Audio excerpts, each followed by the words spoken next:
Hello and welcome to another making of tutorial.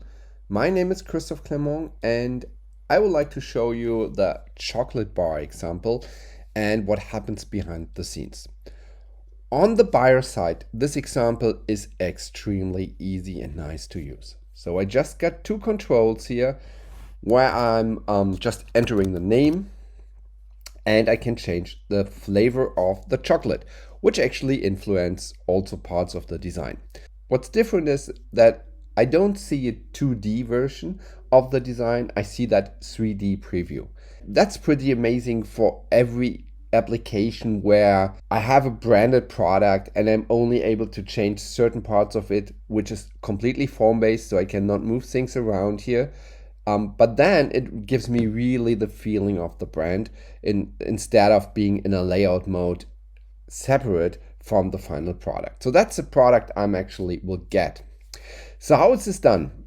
The most secret recipe to that kind of layouts are subdocuments. Subdocuments give you the power to actually have a different view the user sees, like the photorealistic preview here, marked as a primary document. The primary document always shows up in the shop. And the print part of it, which is actually the layout here. So that's the print part where I had other informations like nutrition facts and more space for the packaging production. Interesting here, if I go to the form fields and I select the flavor, the print view changes as well as the photorealistic preview. So they are interconnected. The magic behind what's happening here is actually in the design document, because the design document features two pages. One is a strawberry design and the other one is the banana design. And they actually have strawberry and banana as page names. So when we look at the print piece first here, what is actually placed is a subdocument frame, which is of course a design frame here from the list. And this frame automatically adopts to the form field, which is over here.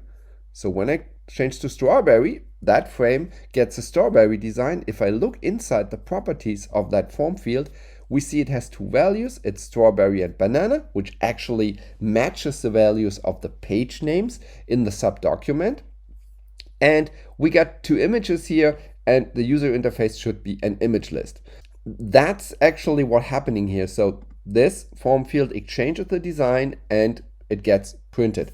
It gets printed because this document is set to production. So automatically, when this is queried via the Cloud API, you will get this as a print file, and you won't never see this thing in print, but this view appears when you open the same template in any kind of shop.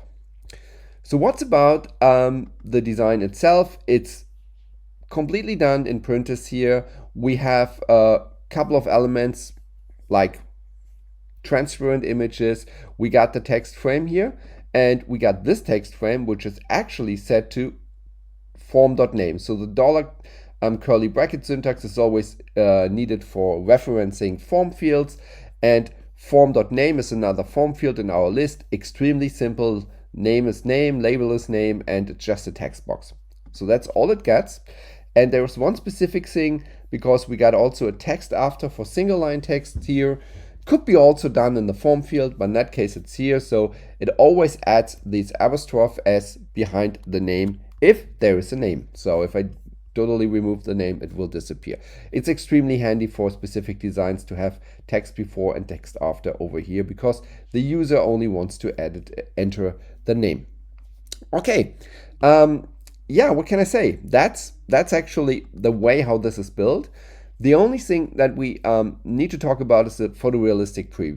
When we go to the photorealistic design here, we see it has only two layers. There is a photo layer and a design layer. And actually, the design layer is basically, when we turn off the photo layer, we just see the design layer. It's basically, again, the same document, just placed and rotated a bit. We could also use more grids or meshes here, but in that case, so to maybe to transform that even closer to the packaging, we also could actually add mesh transformation here to that preview. But in that case, I would say it looks just okay. And so it's the fastest way. So we simply just place the design document rotated via some degrees. And then we put on top that photo, and which is also a document, because again, this changes when the user change the flavor. So it changes from strawberry to banana. That's the reason why this overlay here is also a subdocument. And if we look at it, it is the photo subdocument. So we can go to that, have a look at pages, and we see we got two transparent images here, which are simply named like strawberry and banana. So the last question basically is, how do this form field influences all of the layers to actually, to change the design from banana to strawberry. The photorealistic design frame has a style flavor attached, and so if we go to the design frame, it has also the class or style flavor attached. So both of them are actually using that style, and that style simply says that the spread name should be form flavor. And since both the design subdocument has strawberry and banana, and our photo document has strawberry and banana, we're absolutely fine. We tell them both, just put your selected spread or selected page to either strawberry and banana. And that's the entire magic here happening here, which leads to a beautiful design and to one great advantage. And that was our main goal here at Printess when we built this. We do want to have only one design. We don't want to have multiple designs to take care of. So what happens if I'm just moving that strawberry over here? Then we select the photorealistic preview, and then we go to the buyer side. We will see that this strawberry is now there. So there is a single design steering all the components. So going to print, the strawberry has moved. And that's quite a deal when it comes to productivity, when it comes to turnaround times, when it comes to design time. That is definitely the thing that makes your team productive, by having just a single layout to change, and then it actually appears in the preview, in the print, in wherever you want to have it. Thanks for listening to that chocolate bar tutorial, and I hope to see you next time.